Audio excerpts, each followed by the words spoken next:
31번부터 볼게요.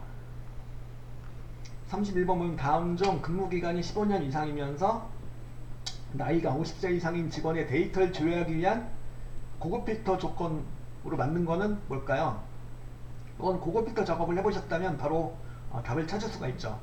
답은 1번이 되겠죠. 답은 1번이고 2번은 무슨 의미죠? 2번은 근무기간이 15년 이상이거나죠. 여기 문제에서 뭐라고 써놨냐면 15년 이상이면서 라고 써놨죠. 그래서 1번이니까 2번은 이제 2번의 내용은 근무기간이 15년 이상이거나 나이가 50세 이상이다 라는 조건이 되는 거니까 이건 아웃.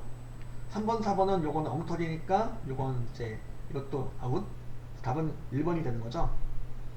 31번 문제였고, 그 다음에 32번은요 다음 중 다양한 상황과 변수에 따른 여러가지 결과값의 변화를 가상의 상황을 통해 예측하여 분석할 수 있는 도구는 뭘까요? 여기서는 가상으로 이제 결과값의 변화를 이렇게 가상으로 분석해 보는 거니까 뭘까요?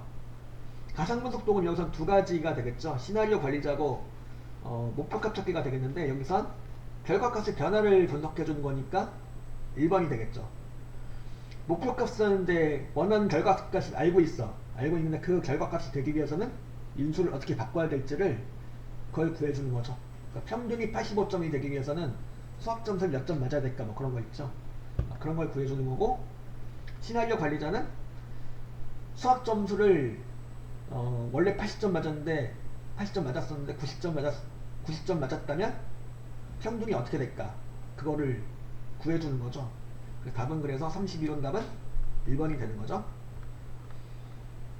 그 다음에 33번 다음 원 단위로 입력된 숫자를 100만원 단위로 이렇게 표시하기 위한 사용자 지정 표시 형식으로 옳은 것은, 자 일단은 샵,샵샵샵을 한 다음에 쉼표를 한 번 찍어주면 어떻게 돼요? 한 번 찍어주고 아무것도 안 찍어주면 이렇게 하면 뭐가 되는 거야? 세 자리가 일단 생략이 되는 거죠. 세 자리가 생략이 되면은 천 단위가 생략이 되는 거죠. 근데 여기서 쉼표 또 한 번 찍었다 그러면 세 자리가 또 생략이 되면서 총 몇 자리가 생략이 되는 거야? 6자리가 생략이 되면서 6자리는 곧 몇 단위죠? 100만 단위가 되는 거죠. 6자리는. 그래서 샵,샵샵샵을 한 다음에 쉼표를 두 번 찍어주시면 되는 거죠. 그죠? 답은 그래서 3번이 되는 거죠. 제가 여기다 하나 샘플로 하나 만들어 볼게요. 제가 숫자 단위가 큰 숫자를 이렇게 입력해 보겠습니다. 입력하고 그 다음에 얘를 갖다가 표시 형식에서 사용자 추정해서 샵,샵샵 0으로 해도 되겠죠. 쉼표를 두 번 찍었어요. 샵샵샵 또는 샵샵 0을 찍어준 다음에 쉼표 두 번 찍어 놓으니까 총 6자리가 생략이 되면서 100만 자리가 생략이 되는 거죠. 셀에 찍힌 액면가는 30인데 실제로 입력된 내용은 얼마요? 3천만이 되는 거죠. 3천만인데 셀에는 이렇게 액면가는 35로 표시가 되는 거죠.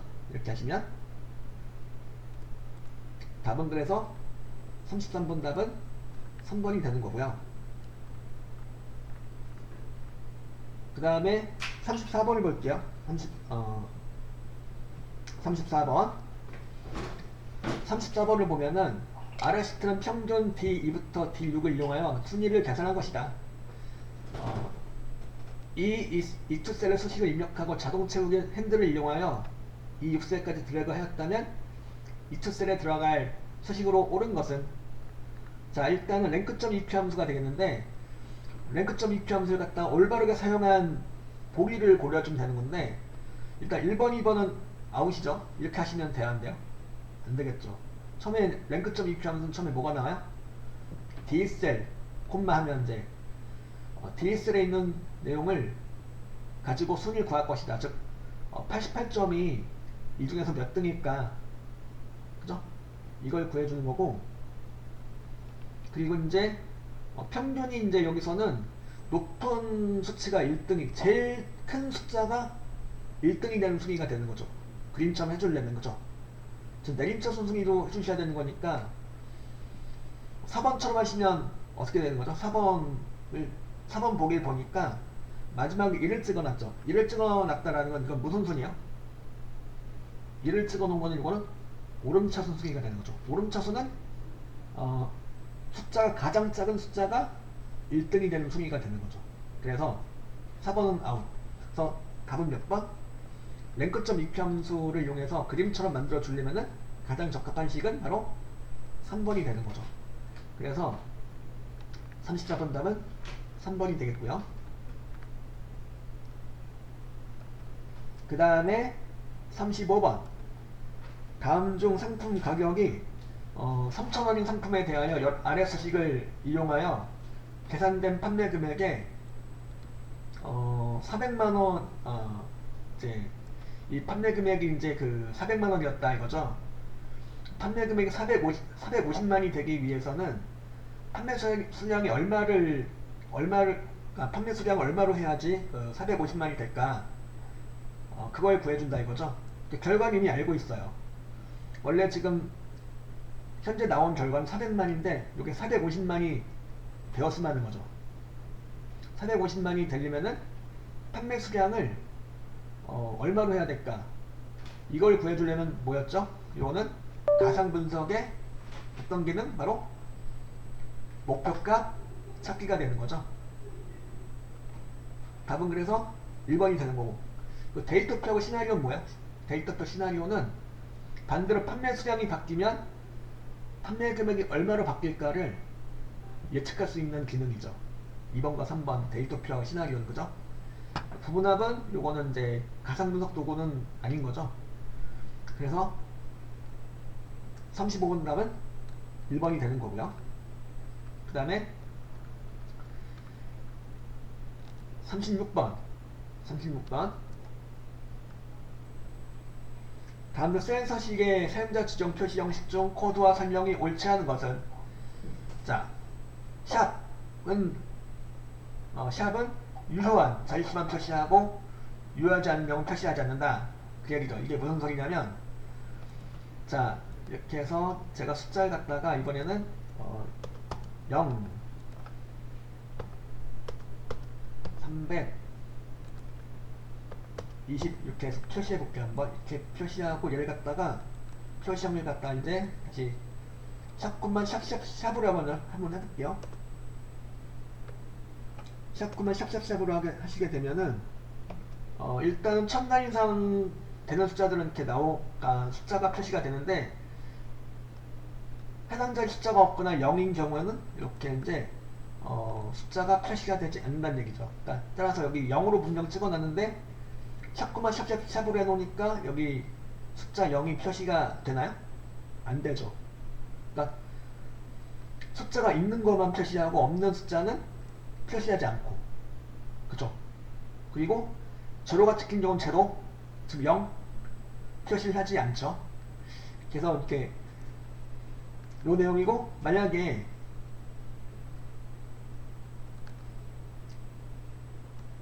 001이 있다. 001, 007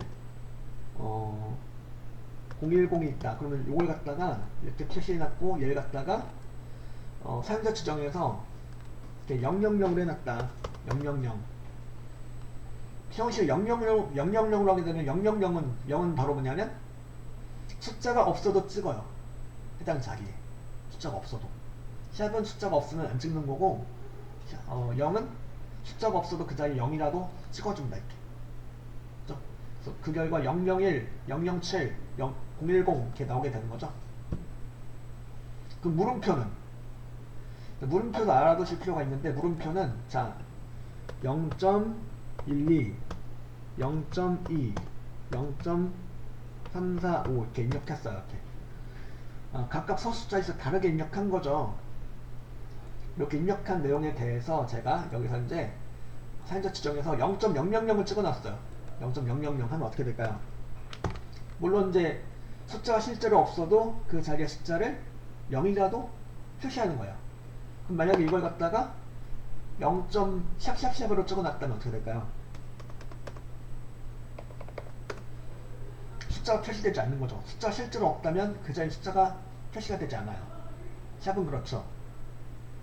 자, 그런데 여기서 이제 이번에는 0점 한 다음에 물음표 3개를 이렇게 찍어볼게요. 찍어보니까 어떻게 되냐면 숫자가 표시가 되진 않죠. 그 자리에 숫자가 실제로 없을 경우엔 숫자가 표시가 되진 않는데 대신 뭘 찍어놨죠? 그 자리에다가 공백을 찍어놨어요. 공백을. 그죠? 그래서 물음표도 마찬가지로 0과 샵과 마찬가지로 숫자를 표시하는 형식이 되겠는데, 물음표의 특징은 0과 샵의 특징을 섞어 놓은 듯한 느낌. 그러니까 0은 숫자가 없어도 무조건 그냥 0을 찍어준다. 샵은 숫자가 실제로 없으면 그 자리 숫자를 찍지 않는다. 그건데 물음표는 숫자가 있는 경우에는 물론 찍는 거고, 없으면 그 자리에 뭘 찍어요? 아예 안 찍는 건 아니고 공백을 찍어줘요. 공백을 표시해줍니다. 그래서 그걸 가지고 한번 풀어보시면 되겠는데, 봅시다 한번.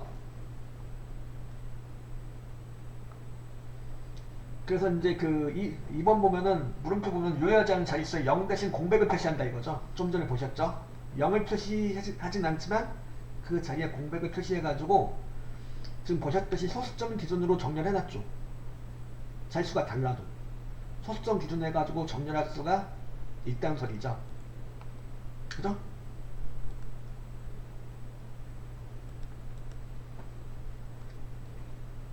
그리고 이제 3번 보면은 SS는 뭐예요? SS는 초단위 숫자를 갖다가 0부터 59까지로 표시한다. 그죠? 00부터 59까지를 표시해주는 거니까, 맞죠? S가 두 자리가 나오면 초자리 숫자가 두 자리로 다 표시가 되는 거죠. 3번을 맞고, 4번은 디디디드는 D를 3번 찍어주면은 요일을 Sunday부터 Saturday까지 표시해주는 건데 앞에 세 글자만 나오게 해주는 거죠. 무슨 소리냐면, 제가 여기다 날짜를 입력해 볼게요. 오늘 날짜를 입력해 보겠습니다.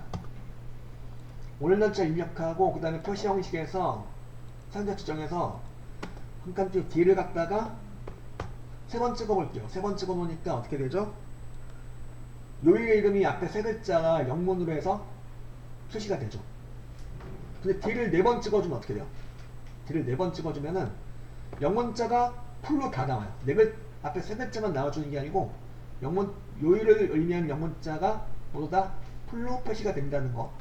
또는 오늘 목요일 맞죠? 그래서 요 내용이죠. 서스데이가 이렇게 풀로 표시가 된다는 거죠. 답은 그래서 4번이 틀렸죠. 요일을 세 글자만 표시해 주는 게 아니고 요일명을 갖다 영문으로 풀로 다 표시를 해준다 이거죠. 답은 그래서 4번이 되겠네요. 여기까지가 36번 문제가 되겠고요. 그 다음에 오늘 다 이거 풀어볼게요. 끝까지 다 풀어보겠습니다. 40번까지 충분히 풀 수 있겠죠. 37번 문제. 다음 중 추세선을 사용할 수 있는 차트 종류는 뭘까요?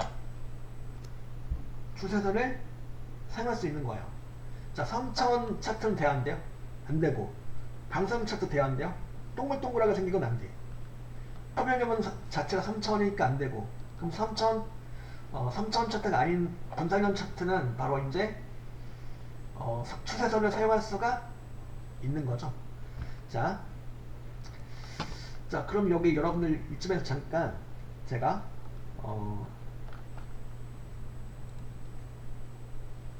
챗 GPT에서 그 분산형 차트의 예시를 한번 들어주세요라고 이렇게 한번 제가 요청해 볼게요. 챗 GPT에다가 분산형 엑셀에 분산형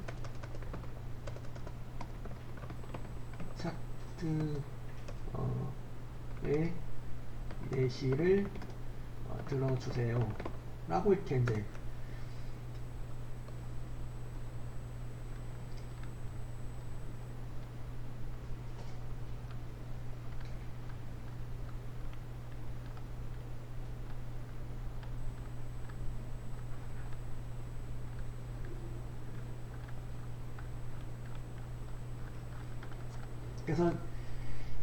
그래서 분산형 차트에 대해서 예시를 이렇게 들어달라고 이렇게 요청했더니 얘가 친절하게 자세하게 또 이렇게 예시를 들어놨죠.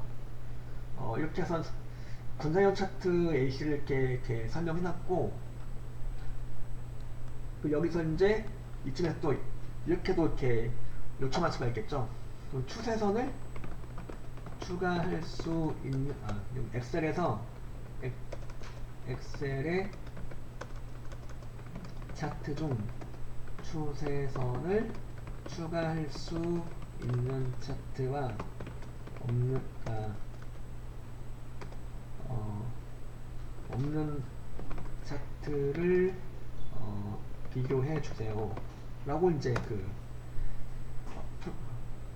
질문을 입력하면은 이렇게 이제 이렇게 정리해놨죠. 추세선 추가할 수 있는 차트하고 없는 차트를 잘 이렇게 구분지어서 설명을 해놨어요. 이렇게. 그래서 시험 공부할 때 이 내용을 가지고 이제 활용해서 챗GPT를 활용해가지고 하시면 더 좋겠죠, 그죠? 일단 그래서 이렇게 추세선을 사용할 수 있는 차트를 딱 살펴보니까 얘가 뭐라고 써놨죠? 추가할 수 있는 차트에는 이렇게 바로 분산형 차트하고 이렇게 꺾은선형 차트 이런 차트를 예를 들어서 설명을 해놨죠. 이렇게. 그래서 답은 몇 번? 37번 답은 2번이 되는 거죠. 그래서 이제 문제를 풀어볼 때 잘 모르겠으면은 물론 시험 볼 때는 챗GPT 사용할 수 없겠지만은 시험 공부하실 때 이렇게 요걸 갖다가 답을 찾아달라고 하지 마시고 이렇게 답을 찾을 수 있는 근거를 갖다가 이렇게 한번 찾아보는 거예요.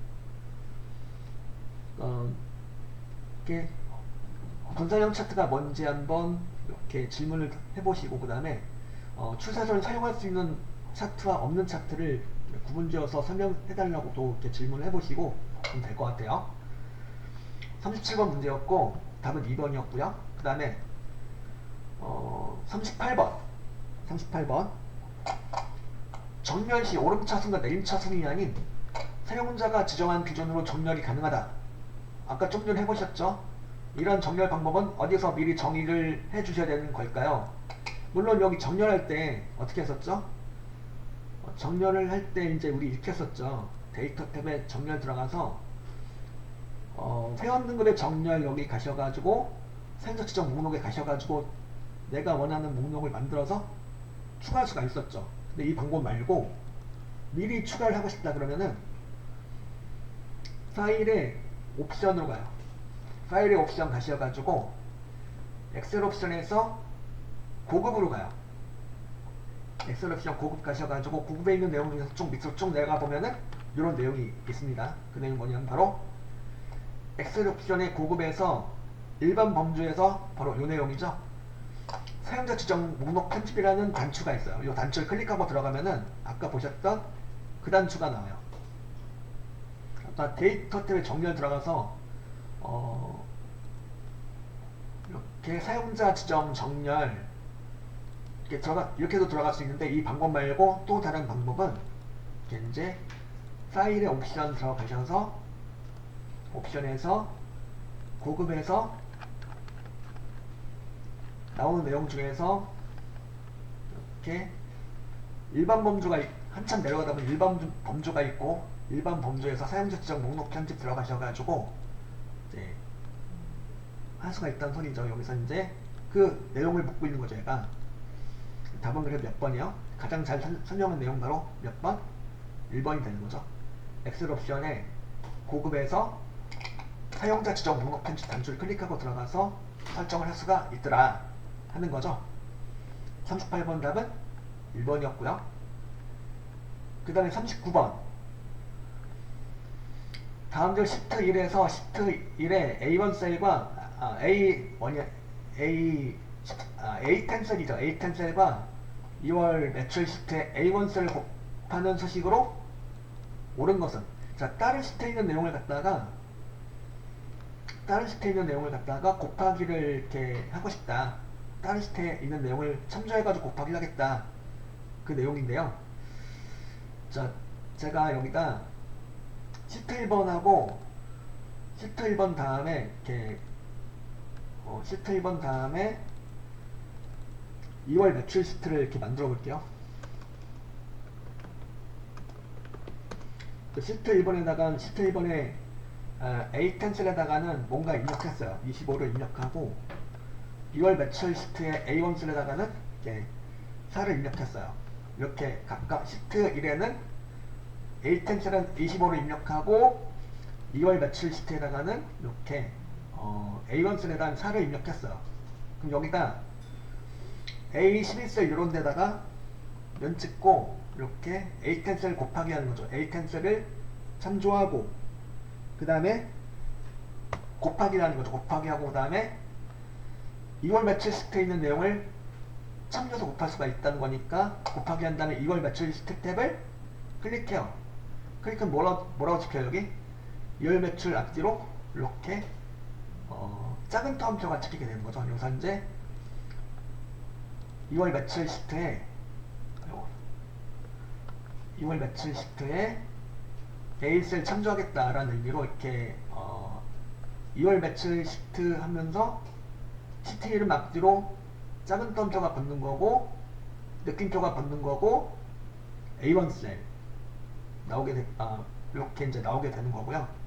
엔터 치시면 이제 이렇게 25에다 4를 곱해가지고 100이 나온다 라는 소리죠. 그러니까 이걸 잘 설명한 식은 가장 잘 설명한 보기는 몇 번일까요? 3번이 되겠죠. 그죠? 3번. 자, 일단 이제 시트 이름에 대해서는 이렇게 작은 터음표가 붙어요. 앞뒤로 작은 터음표가 붙고 큰 터음표는 붙지 않습니다.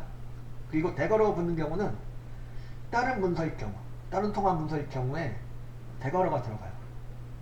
근데 지금 같은 문서에서 계산하고 있는 거니까 대괄호가 들어갈 일은 없죠. 그래서 일단 답은 3번이 되겠고요. 그 다음 마지막 40번 보시죠. 40번 문제. 40번 보면은 다음 중 창 나누기 기능에 대한 설명으로 옳지 않은 것은, 자, 1번 보면 화면에 표시되는 창 나누기 형태는 인쇄 시엔 적용되지 않는다. 그쵸? 창 나누기가 바로 뭐냐면, 예를 들어서 이제 제가 계산 작업 시트에다 대고 창 나누기 했어요. 이렇게 고객 탭에서 창 나누기 했어요. 창 나누기를 하시게 되면은 이렇게 멀리 떨어져 있는 데이터를 한눈에 모아서 볼 수 있다는 기능인데요. 요게 이제 요 내용이 인쇄 포함이 될까, 인쇄 그리고 적용이 될까, 창 나누기 통해서 화면을 이렇게 구성했어요. 이 내용이 인쇄 적용된다면 좋겠지만 적용은 안 된다는 얘기죠. 요 내용 그대로 인쇄를 하려면은 캡처하는 거죠. 캡처 해가지고 인쇄하는 방법이 있는데 그냥은 안 된다는 얘기죠. 나누기 창 나눔 통해서 설정한 화면과 별도로 원래 화면 그대로 인쇄가 된다는 거죠. 그죠? 1번 맞는 내용이고 2번은 셀 포인트의 위치에 따라서 수직 수평 그리고 수직 수평 분할이 가능하다 이거죠. 그러니까 이거는 이제 나누기를 하시게 되면은 이렇게 수평 수직 또는 수평 수직 둘 중 하나만 설정이 가능해요. 지금은 일단은 수평 수직 다 한 건데 이 상태에서 이제 요 수직선을 갖다가 이렇게 제가 더블 클릭해보면 수평선은 남게 되죠. 수평선은 남아요. 다시 이제 제가 나누기 최소하고 다시금 얘를 나누기 최소하고 또 했어요. 나누기 또 한 다음에 이 상태에서 이제 나누기를 하시게 되면 일단 기본적으로 수평수직 나누기가 다 되는 거고, 그 다음에 이제 난 예를 들어서 수평선을 더블 클릭했다. 나누기 수평선 더블 클릭하면은 이렇게 수평선은 사라지고 수직선은 남게 되는 거죠. 그래서 이런 식으로 수직 또는 수평 혹은 수직 수평 다 나누기가 가능하다는 소리고요. 2번도 그래서 맞는 내용이죠. 그 다음에 창 나누기를 수행하여 나누기 한 각각의 구역의 확대 축소 비율을 다르게 설정할 수 있을까요? 그건 안 돼요. 제가 나누기를 다시 한번 해보겠습니다. 나누기 다시 한 다음에 스크롤바를 이용해서 모을 수는 있어요. 모을 수는 있지만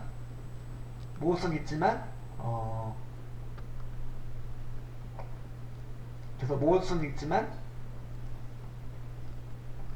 각 분할된 화면을 갖다가 나눌 수는 없다는 얘기죠. 그 확대 축소를 따로따로 할 수는 없다는 얘기죠. 이렇게 네 개의 화면으로 분할된 영역인데 이걸 갖다가 나누기를 한 상태에서 한 곳만 잡고 그곳만 따로 이렇게 확대 축소를 거기만 따로 할 수는 없다는 얘기죠. 전부 다 이제 거국적으로 이렇게 확대 축소가 될 뿐 내가 선택한 그 나누기 한 영역만 잡고는 따로는 할 수 없다는 얘기죠. 그래서 답은 몇 번이요? 40번 답은 그래서 3번이 되는 거고, 나누기 취소하려면 어떻게 하면 돼요? 그 선을 더블 클릭하면 돼요. 선을 더블 클릭하면은 나누기 선이 없어져요. 이렇게. 그래서 이렇게, 그죠? 40번 답은 그래서 3번이 되는 거죠.